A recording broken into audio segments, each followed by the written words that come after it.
औज़ुबिल्लाहि मिनश्शैतानिर्रजीम बिस्मिल्लाहिर्रहमानिर्रहीम। प्यारे बच्चों, अस्सलाम वालेकुम वरहमतुल्लाहि वबरकातुहू। तो आज का जो टॉपिक है मोशन ऑफ द अर्थ, ज़मीन जो है किस तरह से घूमती है, रोटेशन कैसे होती है, रेवोल्यूशन कैसे होती है। पहले आपको ये जानना है कि रोटेशन किसे कहते हैं, रेवोल्यूशन किसे कहते हैं। तो ये जो ज़मीन है, ज़मीन की दो मोशंस हैं। There are two types of motions, ठीक है। एक को हम कहते हैं रोटेशन और दूसरे को कहते हैं रेवोल्यूशन। अब मसला है रोटेशन किसे कहते हैं और रेवोल्यूशन किसे कहते हैं। आपने देखा होगा टॉय टॉप देखा होगा, जब हम उसे घुमाते हैं तो वो कैसे घूमता है। मिसाल के तौर पर ये देखिए, ये अर्थ है, ये अपनी जगह, अगर हम बॉल हमारे पास है तो इसको घुमाएंगे, हम इस तरह घूमेगी।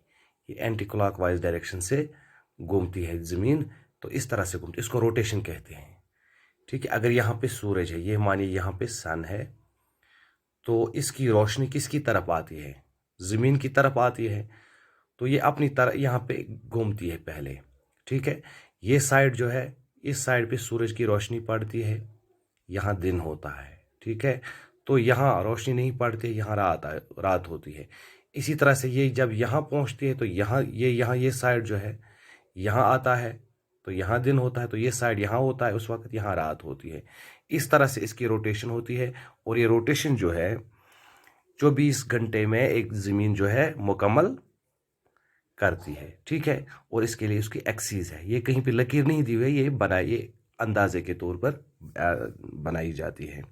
तो ये जो है, इस पे अब एक चक्कर जो है 24 घंटे में पूरा करते हैं, जिससे दिन और रात बन जाते हैं। और ये जो ज़मीन है, ये आप देख सकते हैं यहाँ पे, ये देखिए, ये यहाँ पे अगर हम देखेंगे ये लाइन, एक मिनट, ये जो है ये एक्सीस है इसकी, इस तरह यहाँ पे ये 66.5 यानी कि 66.5 डिग्री एंगल बनाती है, ठीक है। तो ऑर्बिट प्लान, इसको ऑर्बिट प्लान कहते हैं।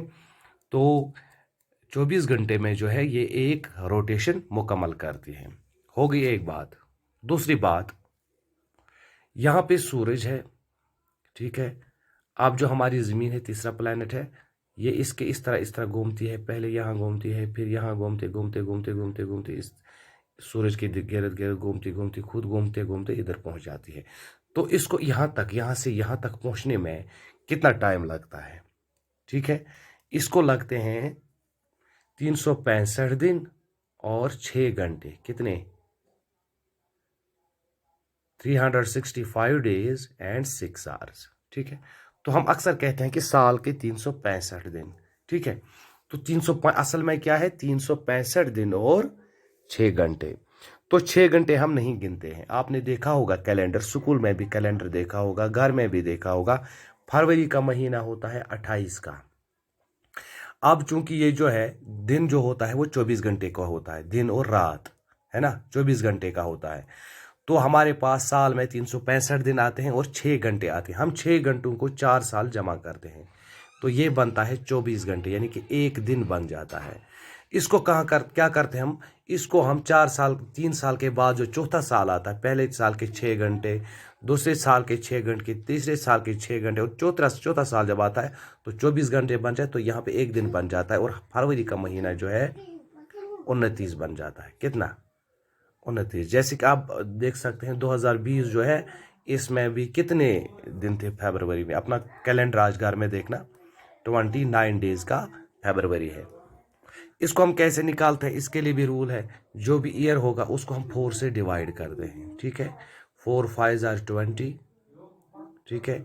2 नीचे आया, 4 1 आर 4 नहीं होगा, ऊपर 0, और ये वाला नीचे, 4 5 आर 20, ठीक है।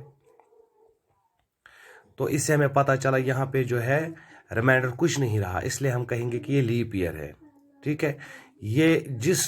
अगर आपको ये निकालना हो कि कोई किसी भी साल का ये मालूम करना हो क्या ये लीप ईयर है, तो आपको 4 से उसको डिवाइड करना होगा। अगर रिमाइंडर 0 निकलता है तो आपको पता चलता है कि ये लीप ईयर है, ठीक है। The circle that divides the globe is called the circle of elimination. क्योंकि आपने देखा कल ग्लोब जो है इस तरह, यहाँ पे इसको ये स्टैंड होता है, ठीक है। तो ये जो यहाँ पे ये लाइन है, ये इक्वेटर नहीं है, इक्वेटर यहाँ से है, ठीक है। तो ये इसको दो हिस्सों में ग्लोब को तकसीम करता है, ठीक है। तो इसको हम कहते हैं सर्कल ऑफ एलिमिनेशन। अब आगे जाते हैं। लेकिन अगर मसला ये है, यहाँ पे एक बात आपको याद रखनी, अगर ये जो ज़मीन है ये घूमती है ना, इस तरह घूमती है, पहले अपनी जगह घूमती, इसको रोटेशन कहते हैं, फिर यही घूमते घूमते वो सूरज के गिर्द घूमती है, यहाँ पे सूरज, ठीक है। अगर ये इस तरह ये रोटेशन नहीं करेगी, अगर ये रोटेशन नहीं करेगी तो ये साइड जो है सूरज की तरफ ही रहेगा, ये साइड जो है सूरज की तरफ नहीं रहेगा। तो यहाँ हमेशा दिन रहेगा, यहाँ हमेशा रात रहेगी, यहाँ बहुत गर्मी होगी, यहाँ बहुत ही सर्दी होगी, ठीक है। इसलिए ये ज़रूरी है। समझ में आई बात? तो आगे चलते हैं। ये देखिए ज़मीन की पोजीशन, ठीक है। यहाँ पे आपको समझ में आएगा, यहाँ पे आपको समझ में आएगा। ये देखिए यहाँ पे सूरज है बीच में, ठीक है। सूरज की किरणें यहाँ पे डायरेक्ट पड़ती, यहाँ पे डायरेक्ट पड़ती। जब यहाँ पे होता है सूरज, ये 21 जून को होता है ऐसा, जब 21 जून को ऐसा होता है तो सूरज की शाएं जो है यहाँ पे नॉर्दर्न एरिया पे पूरी तरफ पड़ती है, ठीक है। तो यहाँ पे बहुत सारी गर्मी होती है 21 जून को। इसी तरह इससे सीज़न बनते हैं, जब इसके गिर्द जहाँ से यहाँ आती है, फिर यहाँ ये देखिए साउथ पोल पे यहाँ सूरज की रोशनी आती है। इसी तरह यहाँ पे साउथ पोल पे आती है, इस साइड में साउथ ईस्ट में। इसी तरह यहाँ पे इसकी पोजीशन बदलने से 4 मौसम बनते हैं, जिनको हम क्या कहते हैं? शाबाश, क्या क्या मौसम बनते हैं? Summer, winter, spring and autumn. और ये सीज़न भी इसी वजह से बनते हैं। तो आज के लिए इतना ही। तो अगला जो टॉपिक हम लेंगे, इसका आधा टॉपिक, बाकी जो लेसन बचा है तो उसमें आगे बात करेंगे। आपको क्या करना है, अपनी कॉपी निकाल के, किताब निकाल के, इसको ये जो चैप्टर, कौन सा चैप्टर है ये? 3rd, ठीक है।